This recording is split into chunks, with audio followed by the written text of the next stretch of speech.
Welcome to this lecture on PET brain imaging. This lecture will cover the oncologic applications of neurology imaging with PET-CT and PET-MR. FDG PET and PET-CT imaging of the brain is comprised of quite a few different types of studies. We have FDG, PET, and then we also have amyloid, plaque, tau protein, Parkinsonian syndromes with F-DOPA, and then also gliomas, and even additional applications.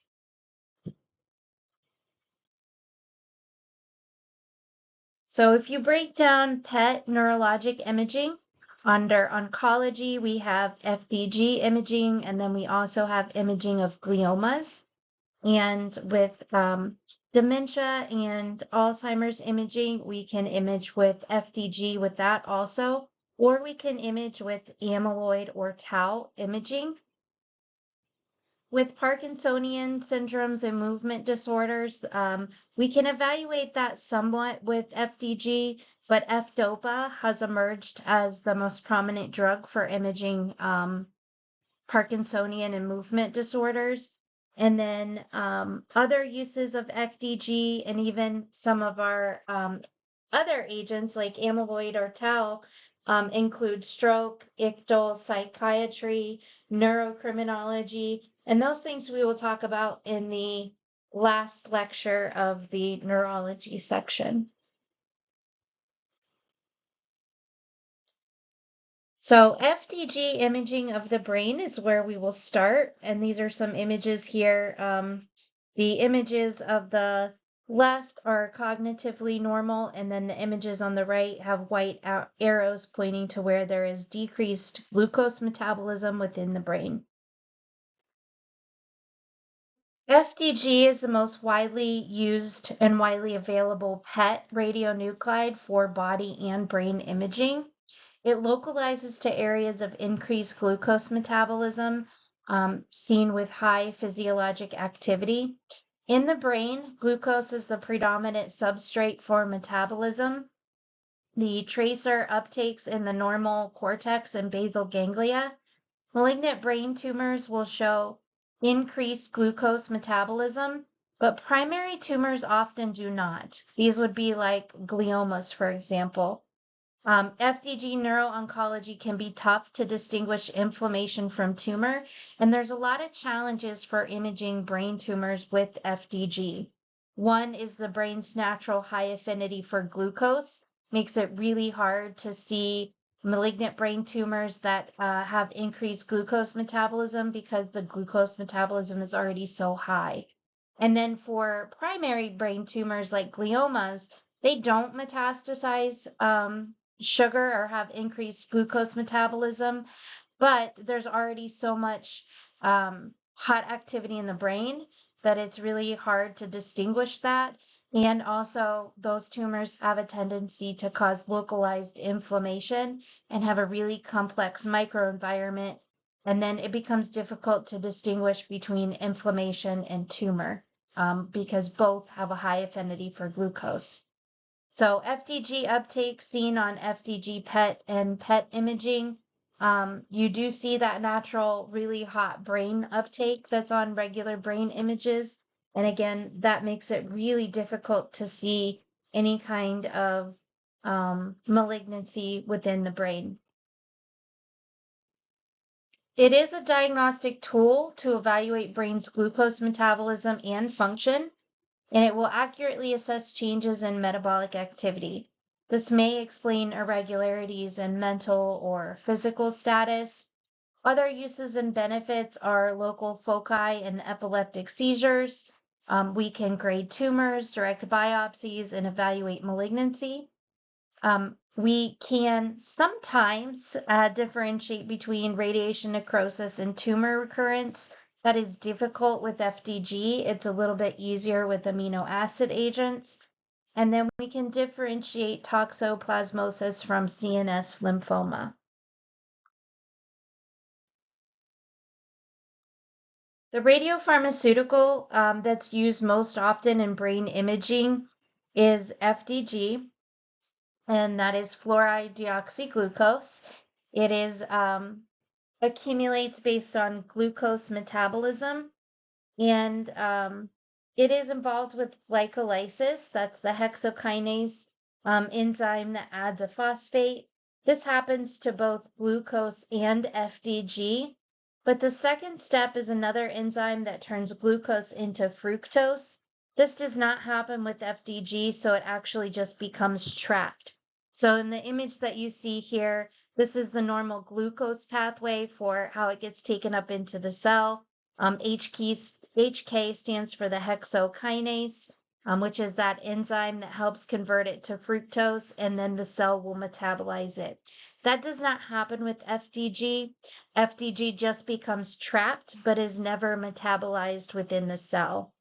This is important to remember too.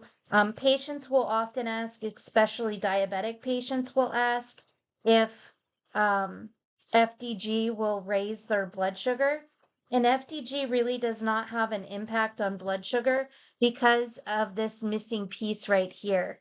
It does not ever get turned into fructose. It never gets metabolized by the cell. And so it's missing that last step.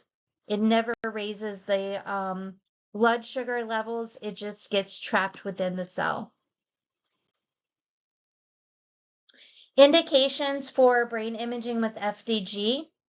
We want to identify the cause of behavioral changes, and this could be depression, difficulty with speech and swallowing, involuntary muscle activity, generalized confusion, or locate the foci of seizures in epileptics. We also want to rule out certain diseases like tumors or traumatic brain injury.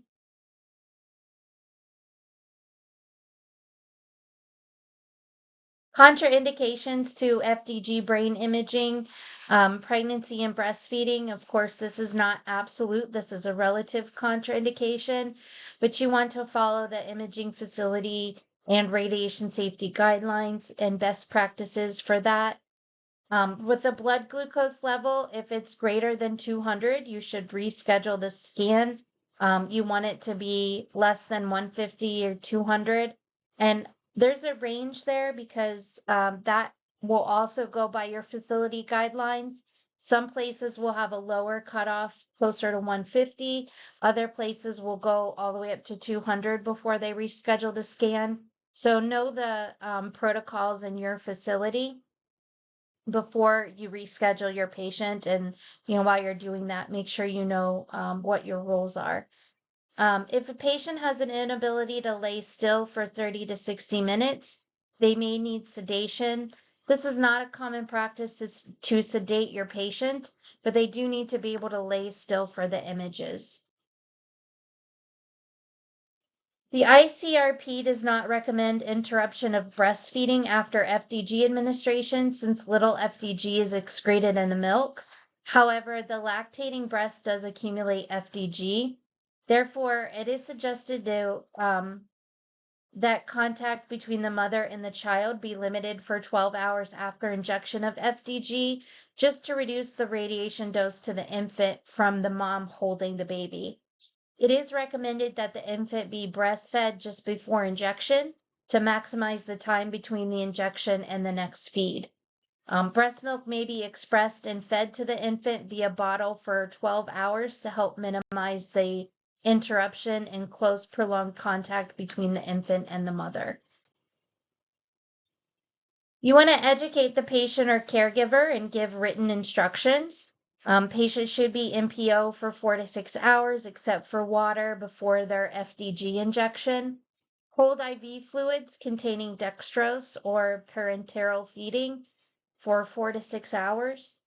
And then check the blood glucose levels. It must be less than 150 to 200, or the patient needs rescheduled. Discontinue anything affecting cerebral glucose metabolism for 24 hours. That could be caffeine, alcohol, some medications, or some illicit drugs. When taking a medical history, it's important to get current medications and surgeries. Know the patient's history. You want to ask about diabetes, pre-diabetic, head trauma, memory impairment, stroke, transient ischemic attacks, epilepsy or brain tumors, and the results of any neurologic, psychiatric, or mental status exams and tests, and other brain imaging studies such as CT, MRI, PET, or SPECT. When the patient first arrives, after taking the history and blood sugar, you want to start an IV on the patient. The adult dose will be about 10 millicuries. Now, the ranges you'll see are widespread. Part of this depends on the sensitivity of the camera and the imaging protocol. So, typical adult range is 10 millicuries. The range is 10 to 20, but I personally have also seen the range go down to 5. So just make sure that you're following the standardized protocol for that or your facility's protocol. In pediatric patients, the dose is weight-based, 0.14 to 2, or I'm sorry, 0.14 to 0.2 millicuries per kilogram. And again, you may want to follow your facility's protocol for pediatric dosing because it may be a little bit different.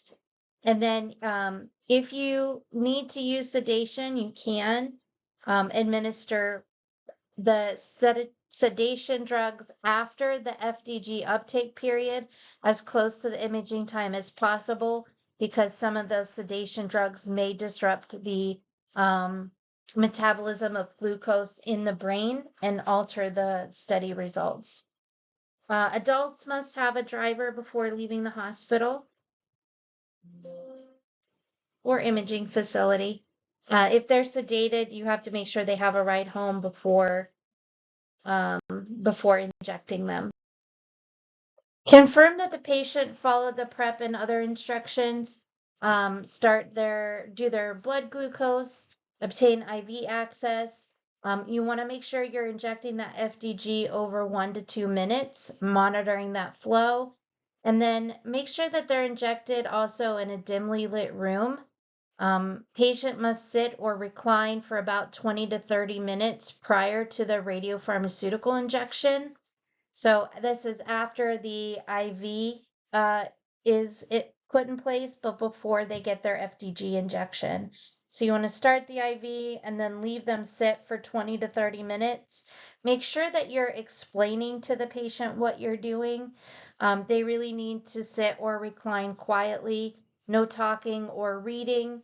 Remain in that quiet, dimly lit room for about 30 to 60 minutes after injection, and then inform the physician if the patient was unable to lay still because that may affect the metabolism of glucose in the brain or the uptake of FDG. You'll have the patient void prior to putting them on the table. Position the patient supine with their arms down by their side. Make sure that a head holder is used and not a foam headrest. Use the camera manufacturer specific model to make sure that their head is positioned properly, and then monitor the patient for minimal interaction and movement during the scan. Very important to explain to your patient how long they're going to be sitting there, what the camera is going to be doing while they're sitting there or laying there on the table, I should say. Just make sure that you explain that really well to your patient and explain to them the importance of holding still. You cannot do motion correction really with these images because they are just acquiring under the PET scanner and the PET detectors. And so it's not a SPECT like we're used to. The camera's not actually moving around them. So you need the patient to hold still. So injection to scan is about 30 to 60 minutes or so. The energy peak is 511 keV. It can be acquired in 2D or 3D mode. It's only one bed position and they're scanned in time per bed position. So for 2D, that's about 20 minutes or so. For 3D, especially with newer cameras, you can get away with less time, maybe around 6 minutes or so. And then the field of view will be the entire brain, including the cerebellum. And attenuation correction can be done with cesium or germanium source if you have standalone PET. If you have a PET CT, though, the attenuation correction should be done with CT. That is the preferred method.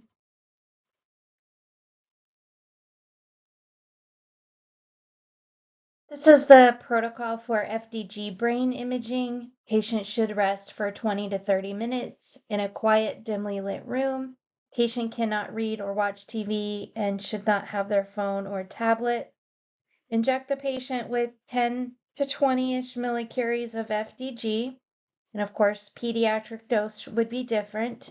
And then they uptake for 30 to 60 minutes in that quiet, dimly lit room. Patient must relax, no noise, TV, reading, or talking. And if necessary, you can sedate them before putting them on the camera. And then scan the patient for 20 minutes if it's 2D and 6 minutes if it's a 3D scan.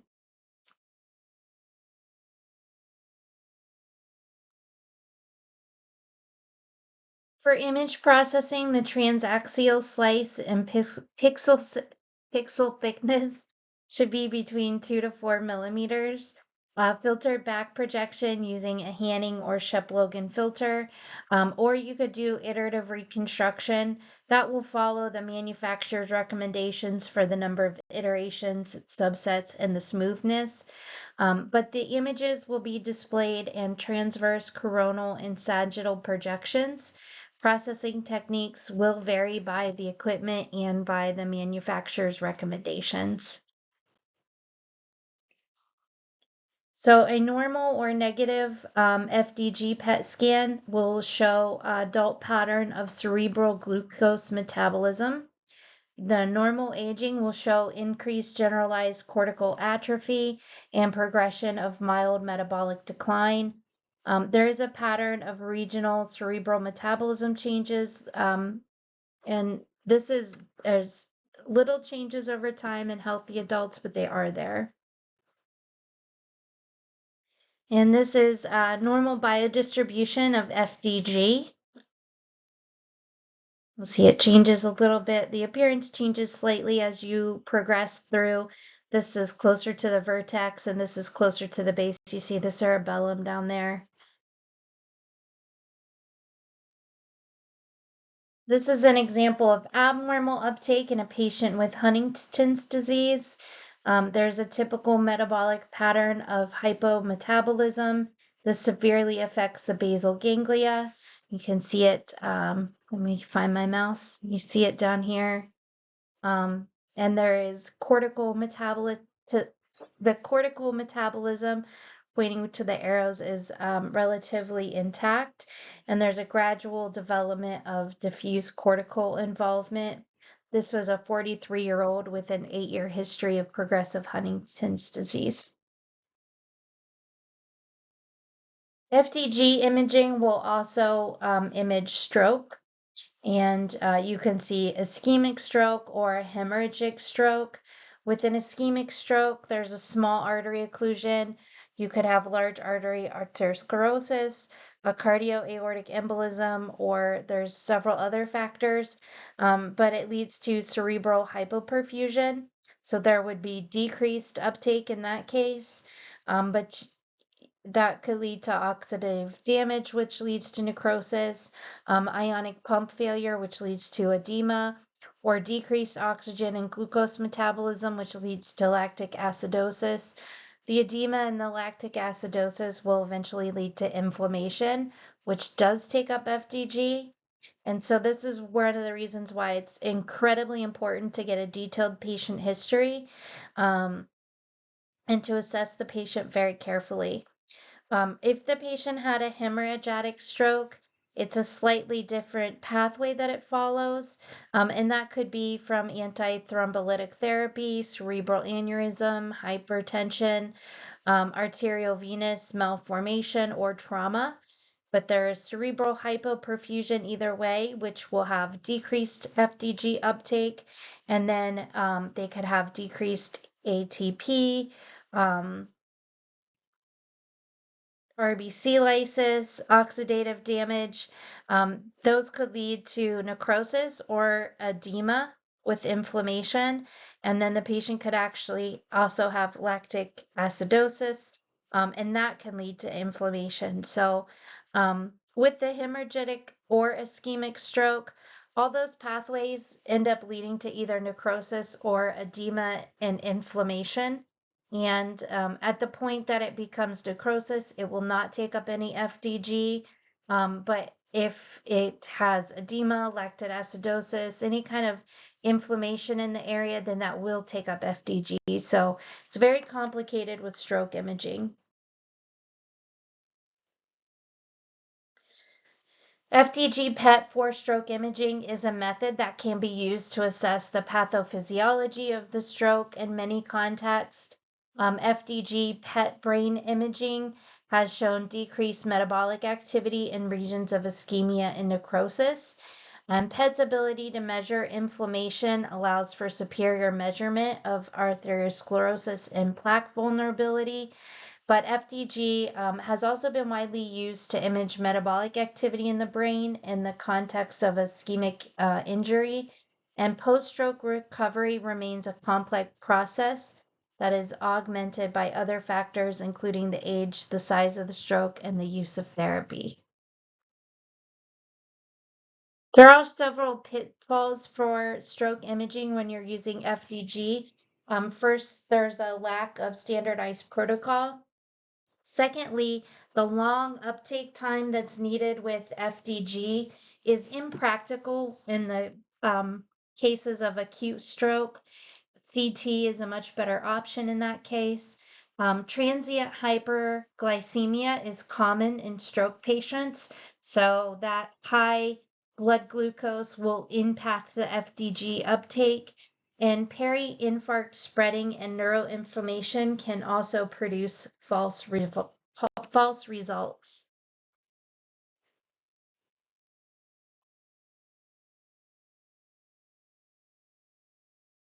FDG has also been used in epilepsy imaging.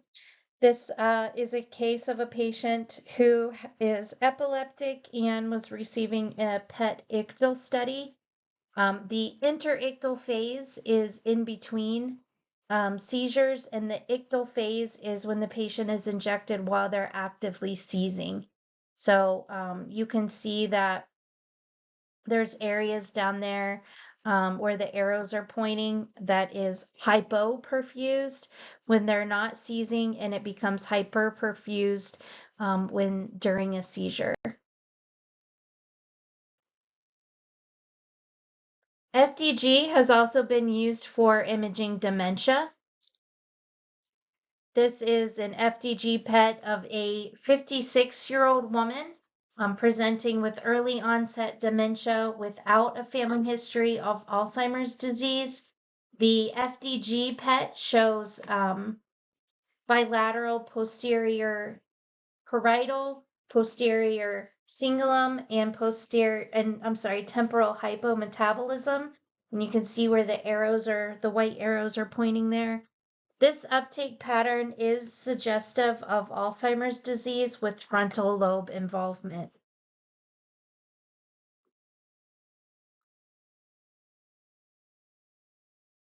Now we get to the most common use of FDG, which is brain tumors, and these can be used in metastatic or primary brain tumors. Typically, FDG is better for brain metastases. I would like to point out that brain metastases that originated from somewhere else, like lung or liver or prostate cancer, in those cases, those cells often do have a higher affinity for glucose. They will metabolize glucose, and they will show up with increased glucose metabolism. However, primary brain tumors like gliomas typically do not metastasize sugar at a greater rate, and therefore they are imaged differently, and FDG plays a less vital role for those patients. So in brain mets, though, it is very valuable. This is a patient that was treated for melanoma of the toe, and then they received their PET FDG study from vertex to toes, and you see that there is focal area of intense FDG uptake in the midline anterior to the third ventricle on the axial image, and this suggests the diagnosis of cerebral metastases.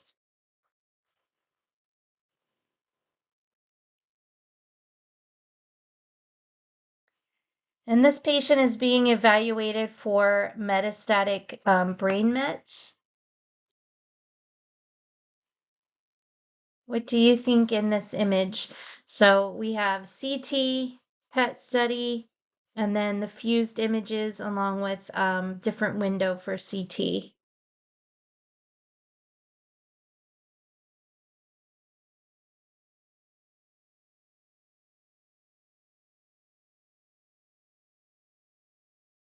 This was a case in the last one of toxoplasmosis versus CNS lymphoma. Cerebral toxoplasmosis is a brain infection caused by parasite Toxoplasma gondii. It's very common in patients with HIV and AIDS. Cerebral toxoplasmosis can be effectively treated with medication, whereas primary CNS lymphomas are treated with radiation therapy and corticosteroids. Neither CT or MRI scans can reliably distinguish CNS infections, such as toxoplasmosis, from lymphoma in HIV-1 positive patients. And this is a case of cerebral toxoplasmosis and versus primary CNS lymphoma.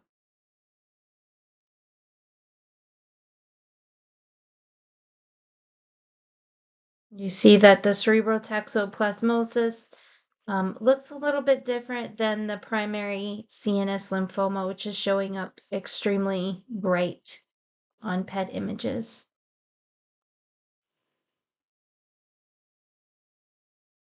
Right now, we're going to shift the focus to imaging gliomas. So there are several different types of primary CNS tumors. These include tumors of the glial cells, tumors of the neural cell precursor, tumors of the meninges, and then tumors of the cranial and spinal nerves. So what is a glia cell? It's also called glial cells or neuroglia in the CNS and peripheral nervous system. There are 7 types of glia cells. While glia or glial cells are often thought of as the supporting cast of the nervous system, the number of glia cells in the brain actually outnumbers the number of neurons by a factor of 10.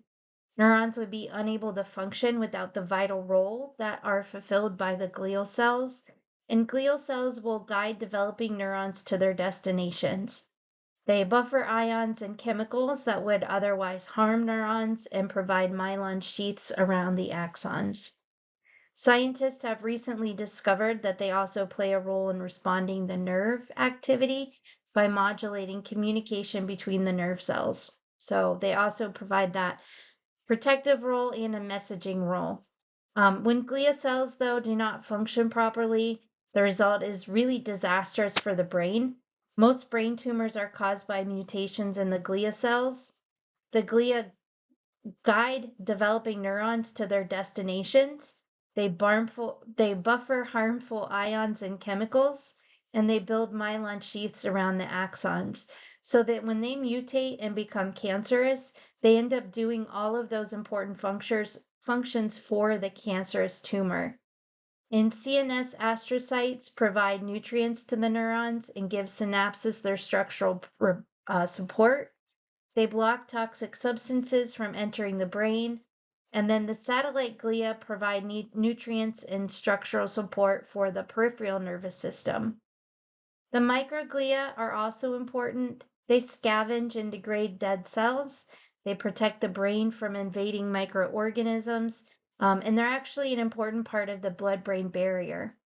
Oligodendrocytes form the myelin sheaths around the axons in the central nervous system, and the radioglia serve as bridges for developing neurons as they migrate to their end destinations. Epithelial cells line fluid-filled ventricles of the brain and central canal of the spinal cord, which produce cerebral spinal fluid. The satellite glia are the glia that provide nutrients.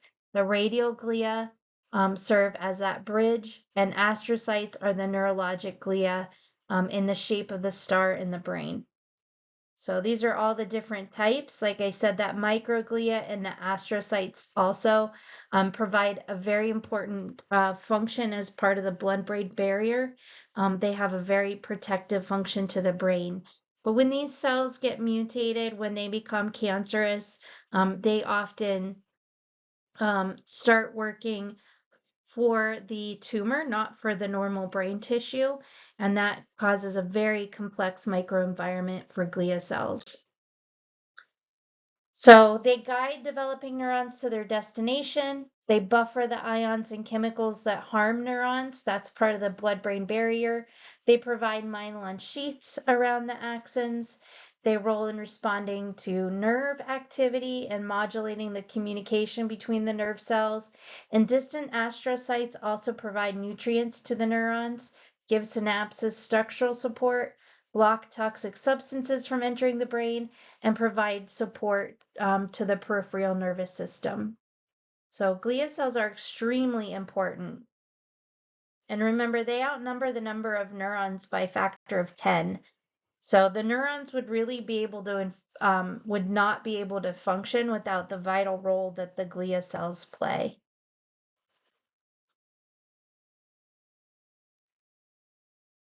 The microglia are the brain's immune cells. They have a protective quality. They initiate the physiologic response to toxins.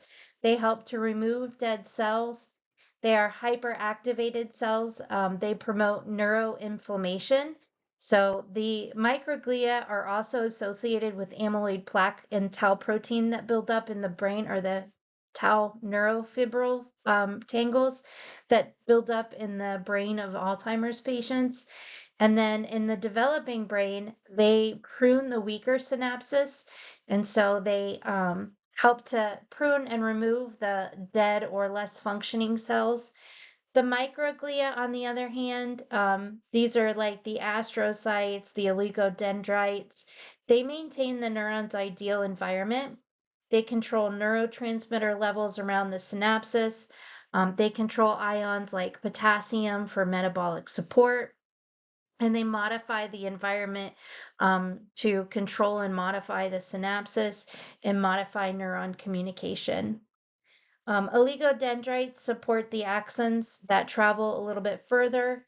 And in the CNS, you have the epithelial and radial cells. And then in the peripheral nervous system, you have Schwann cells, satellite, and enteric glia cells. So gliomas will originate in the glial cells that surround and support the neurons of the brain, including astrocytes, oligodendrocytes, and epithelial cells. They are called intraaxial brain tumors because they grow within the substance of the white matter of the brain, and they often mix with normal brain tissue. And I want to point out the structure of these glia cells. You notice that they have a central body and as the cell body, but then they have several little tentacles that come out of them.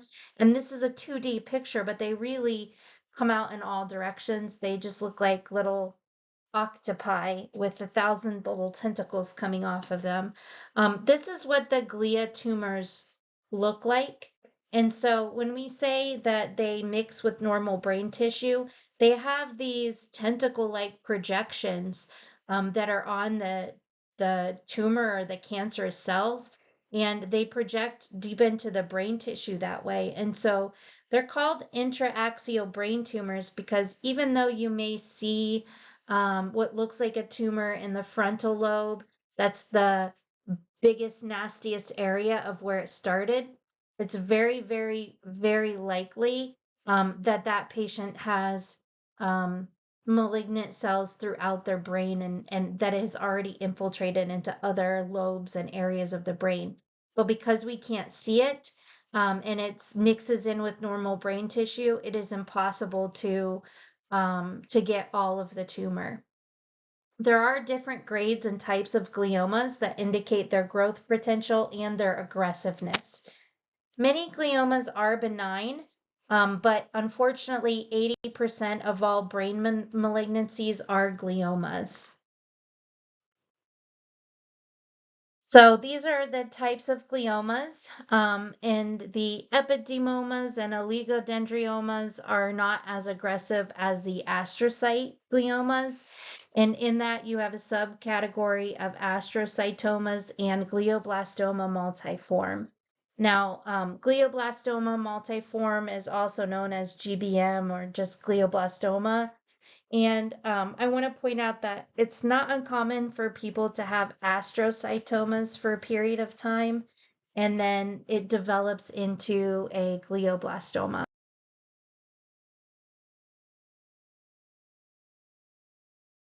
Epidemomas are less than 2% of all brain tumors. These arise from the epithelial cells, and they do not spread into normal brain tissue.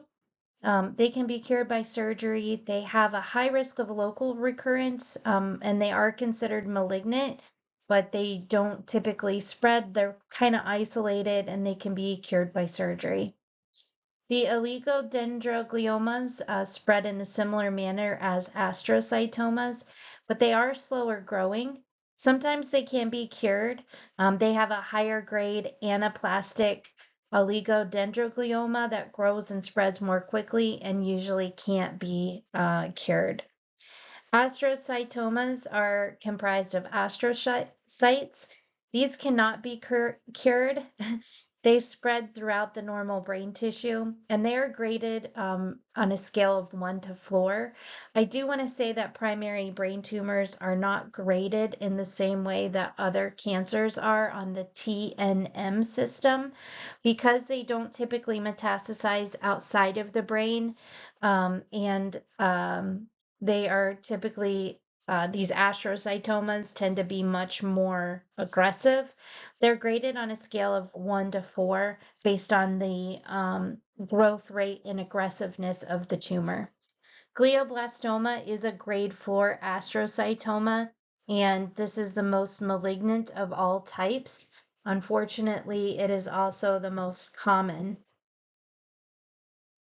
So like I said, primary brain tumors are classified differently from other cancers because they usually do not metastasize outside the brain. There's no staging that's involved. It's just the grading based on the aggressiveness of the cancer. So the classification for the grading is based on 5 histopathology criteria: cellular density, nuclear atypia, mitosis, endothelial proliferation, and necrosis. So they're graded on a scale of 1 to 4, with 4 being the most aggressive. And this is the World Health Organization grade.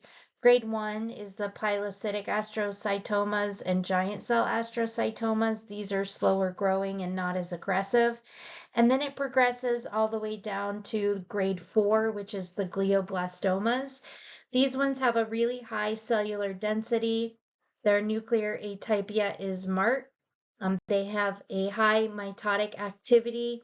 Necrosis is present, and they have endothelial proliferation that's present. These ones are extremely aggressive. So this is just showing you the grade. The astrocytomas are really the only ones that get to grade 4, but these other ones that are grade 3, that are oligodendrogliomas, are aggressive and considered high grade as well.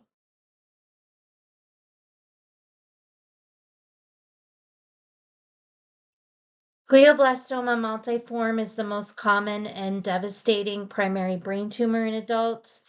52% of all functional brain tumors are glioblastomas and 20% of all cranial tumors. They are the most malignant, the most aggressive, and the most deadly brain tumor, and unfortunately also the most common. 83% of people diagnosed in 2020 with a glioblastoma died the same year, and that's pretty typical. The average life expectancy from diagnosis to death is about 14 months. So they grow very rapidly. They invade the nearby tissue. They contain cells that are very malignant, and they may have a primary sudden onset or secondary to anaplastic astrocytoma over the course of 4 to 5 years. Some risk factors for glioblastoma. It does occur more frequently in men. Prior radiation therapy to the head or neck, being greater than 55 years old. Most common onset is somewhere between 45 and 70. Alcoholism, chromosomal abnormalities, and those are the 3 that are listed there. So glioblastoma is a grade 4 astrocytoma. It appears in the white matter in the cerebellum. It is most often found in the frontal lobe or temporal lobes. It rarely develops in the brainstem or spinal cord. When it does, it tends to be a little worse prognosis. Under the microscope, their cells appear highly abnormal with very few healthy cells seen. They undergo very active mitosis, where very rapidly producing. They undergo angiogenesis, so there's a formation of new blood cells, and they may contain calcium deposits or cystic material. The image that you see here is a glioblastoma that was imaged with an amino acid, and this is a PET CT study.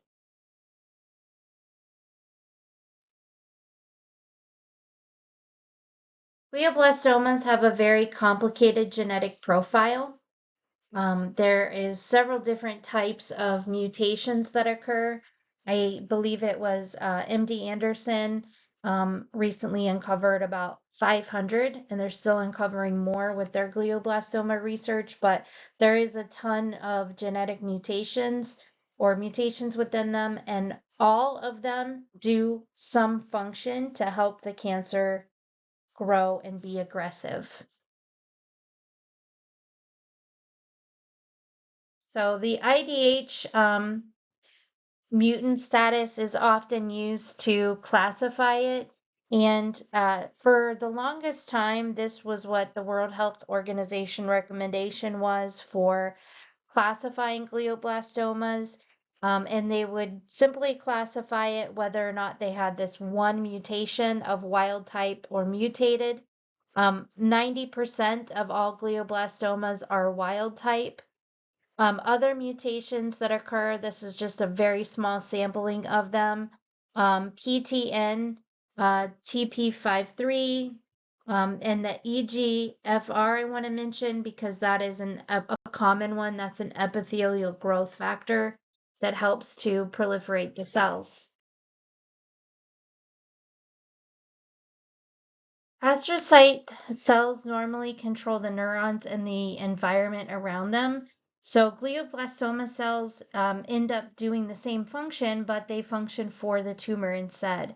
So the glioblastoma cells will recruit other cells to do their bidding to control the environment around them.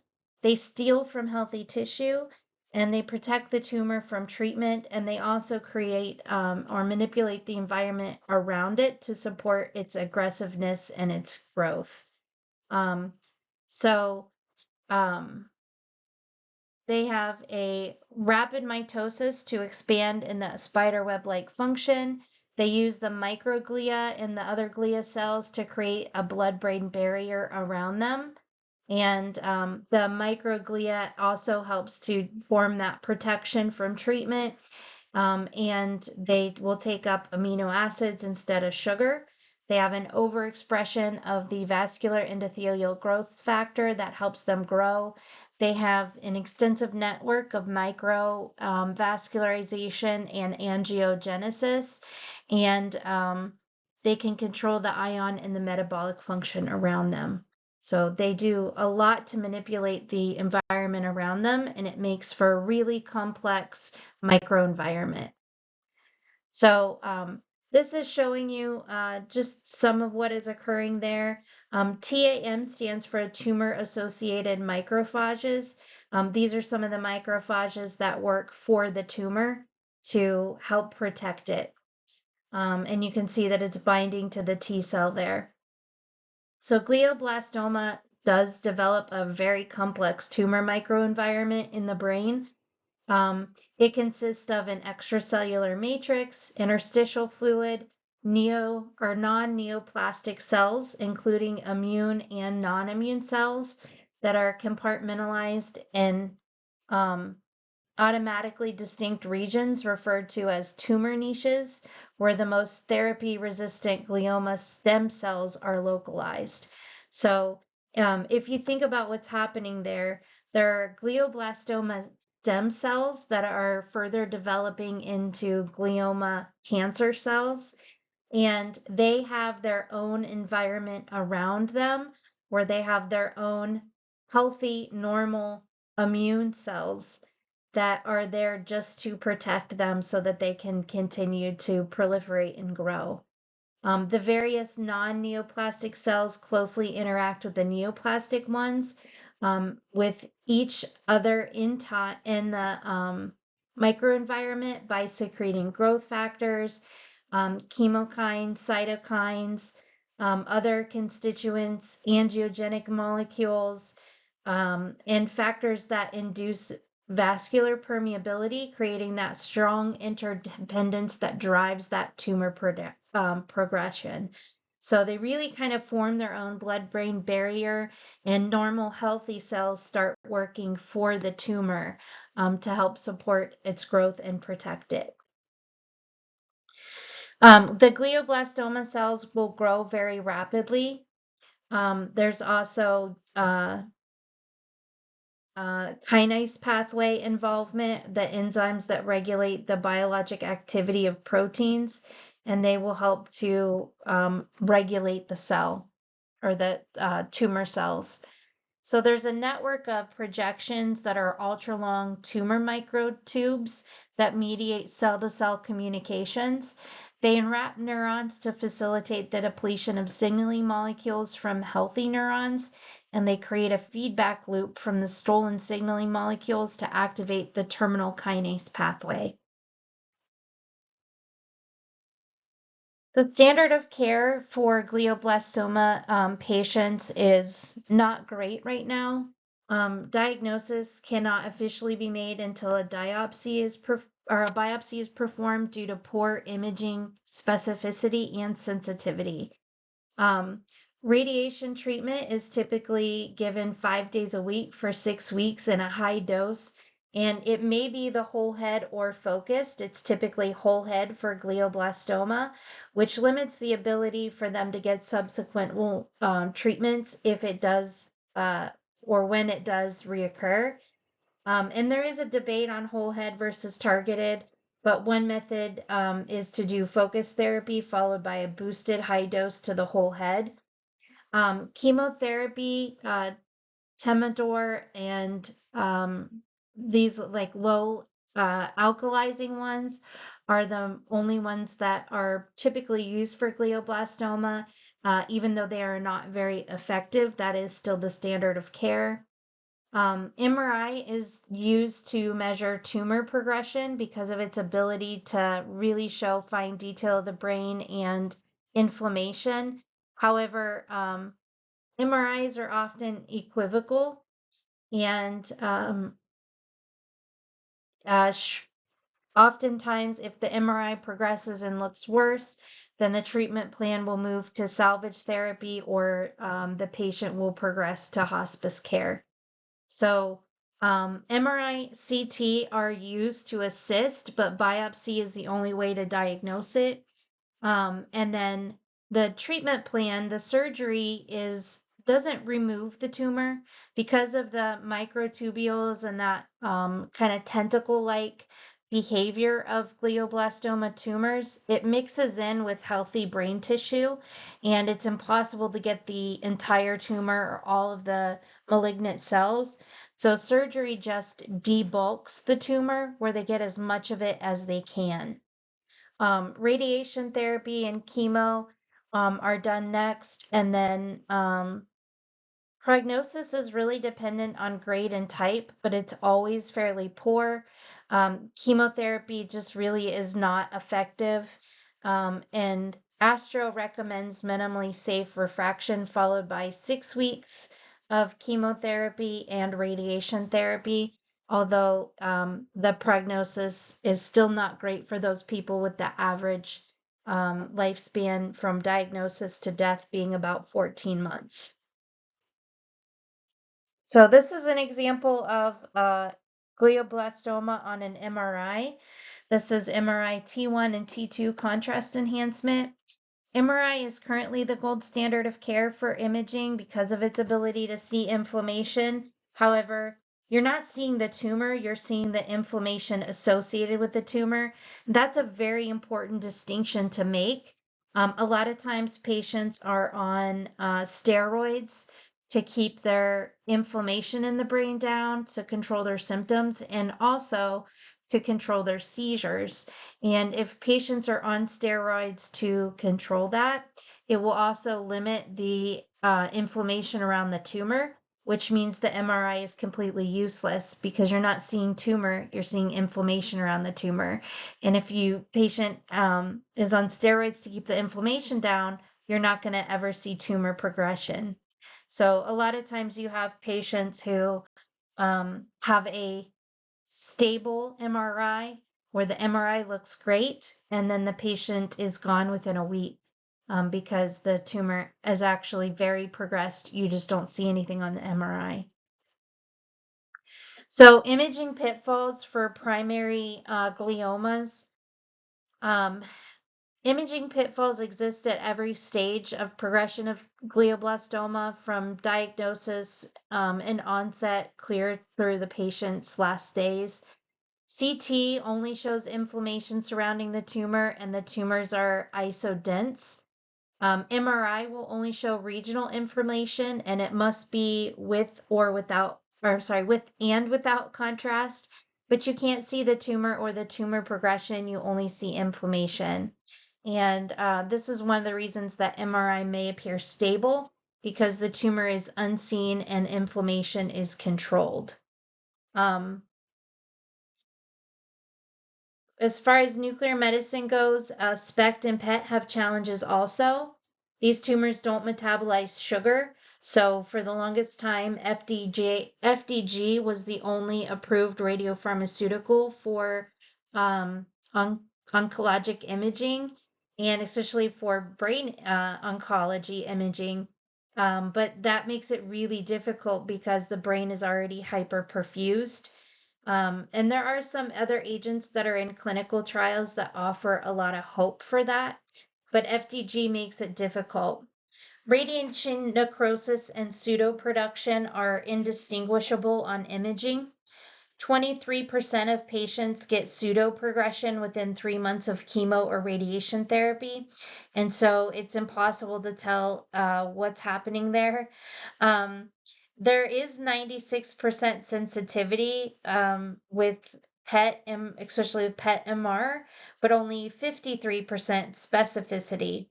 When PET is combined with MRI, then it increased to 96% sensitivity and 94% specificity. So it greatly improves the outcome for patients when they receive a PET MR.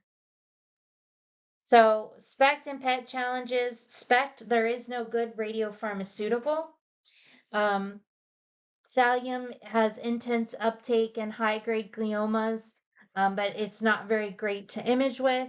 And then the HMPAO, just it's there, but it's not very sensitive or specific for it.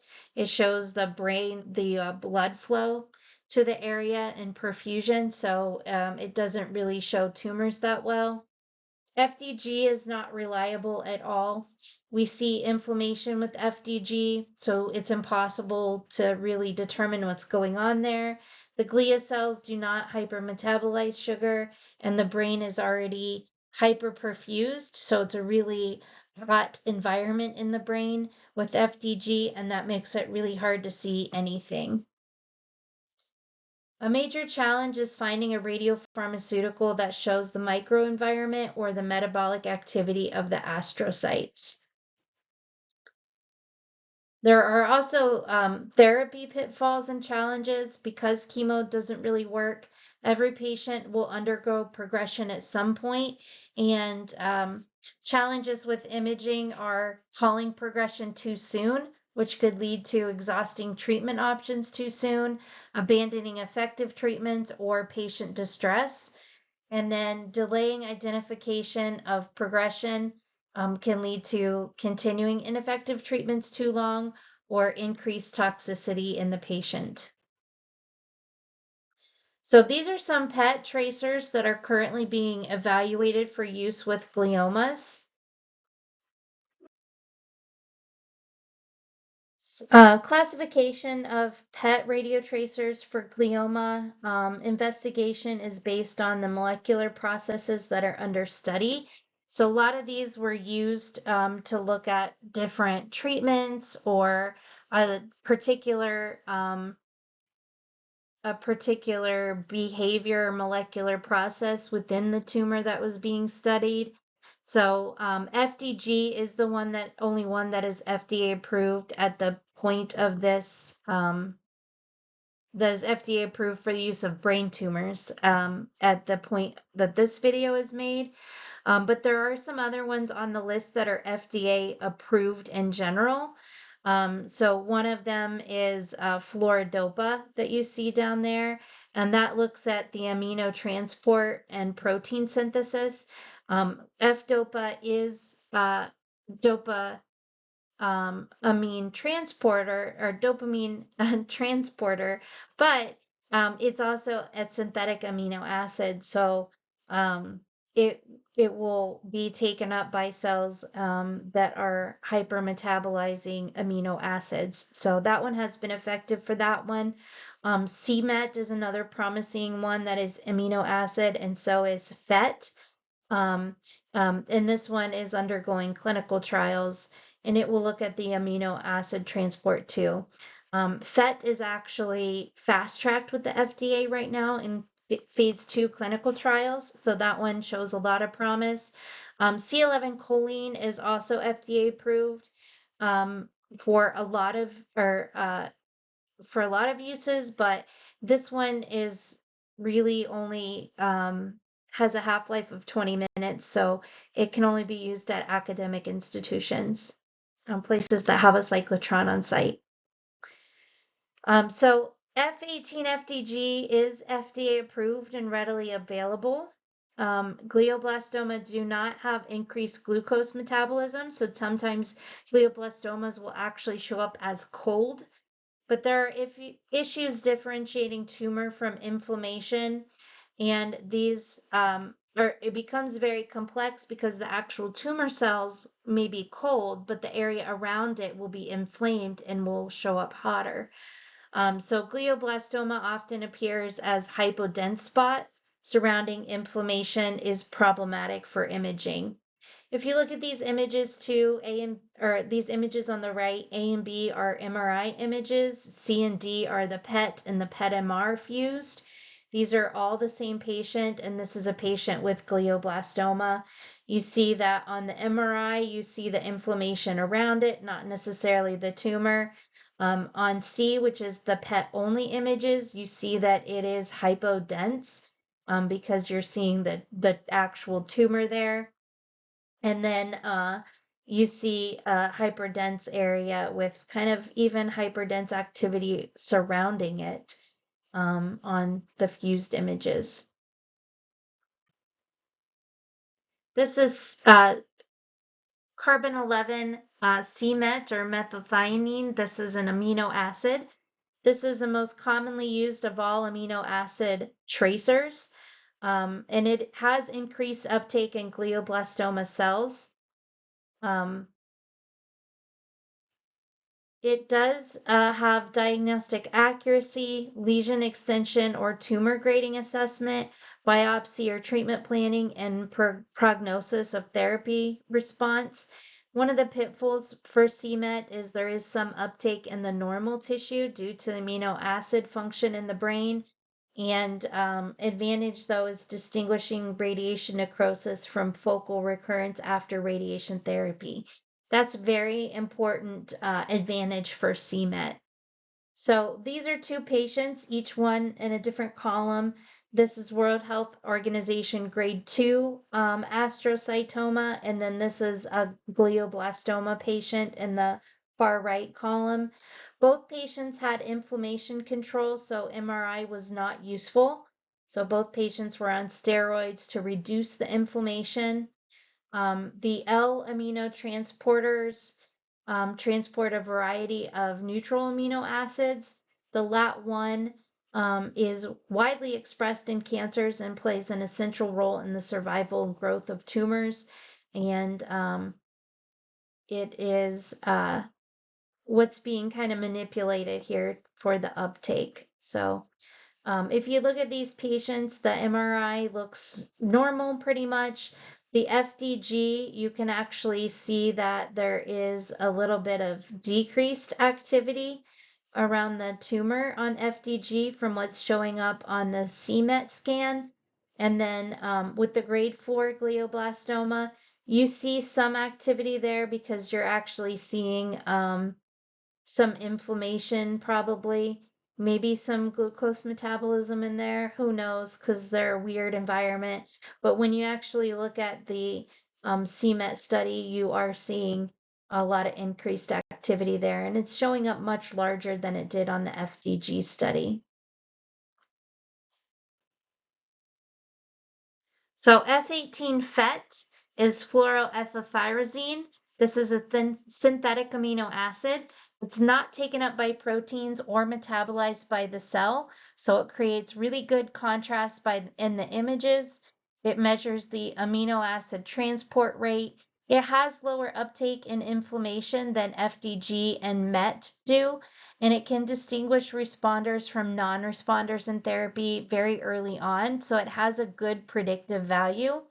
And this has fast track FDA status right now. So that one is showing a lot of promise. This is another example of F18 FET. This is recurrence of the primary tumor in the left temporal parietal region with central necrosis. And you can see the central necrosis there is showing up as hypodense with activity that's hyperdense around it.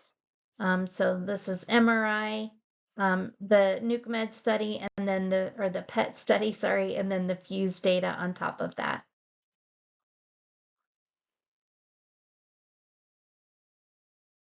I also want to point out there how you can see on the last image, and you see it a little bit in this patient too, where there's necrosis in the middle of the tumor. And so it doesn't look like a solid mass necessarily on the imaging.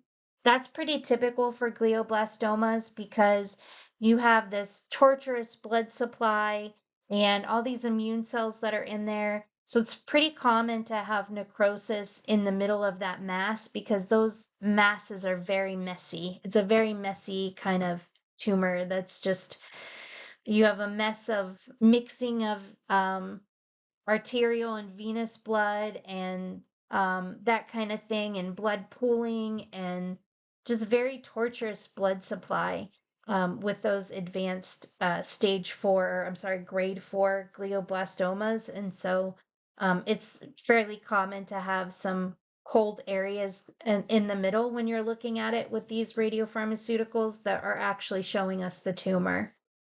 So now it brings us to F-DOPA.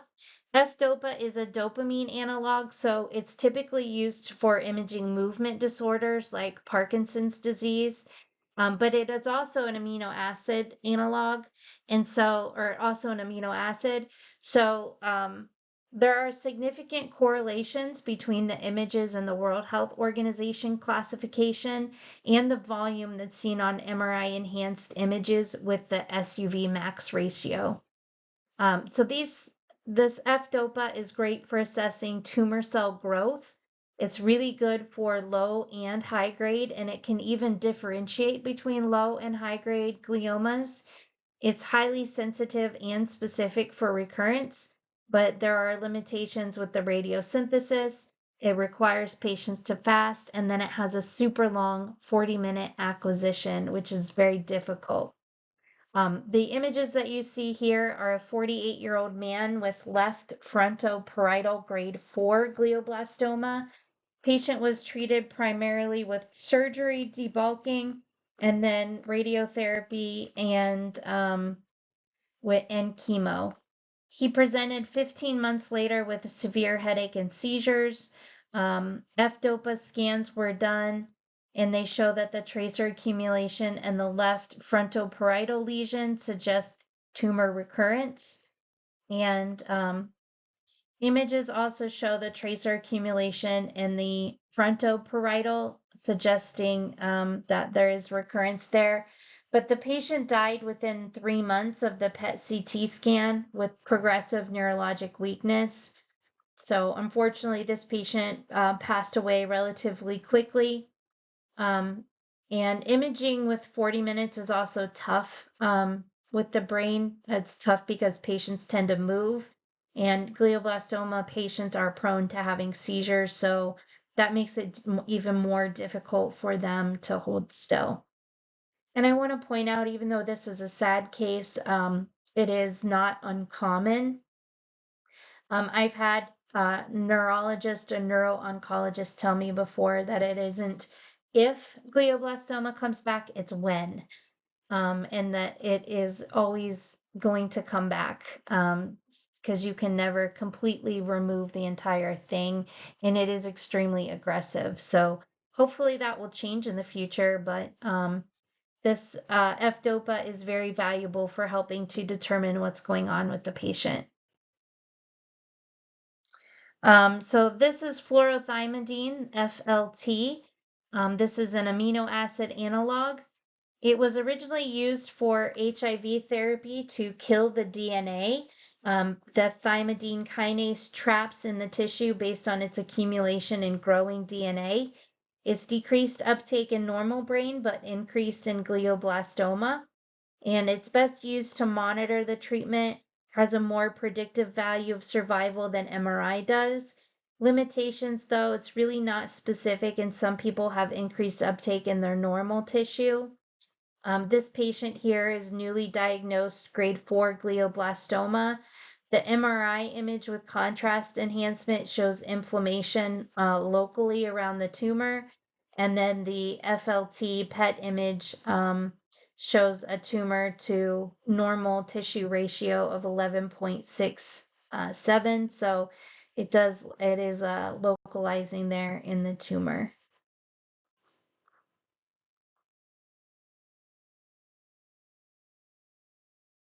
So comparison of MRI, FDG, MET, and FLT in the same glioblastoma patient.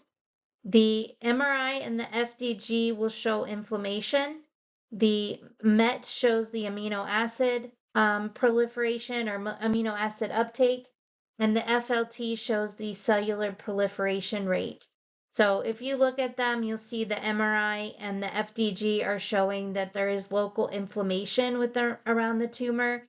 The MET study is actually showing you the amino acid transporters and the amino acid metabolism within the tumor cells. And then the FLT is showing you how aggressive those tumors are and how quickly they're proliferating.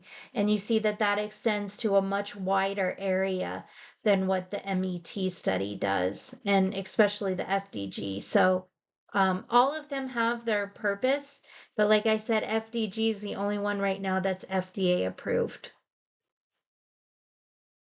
There is hope for the future for patients with glioblastomas. A new standard of care needs to be made that incorporates molecular imaging, fused imaging, and genetic profiling. And F18 FET is fast-tracked by the FDA. Research at the time of making this video is being conducted at SF. So hopefully that continues and can get fast tracked to FDA approval. There is lots of research using theranostics and lots of potential therapy agents out there. Thank you for watching.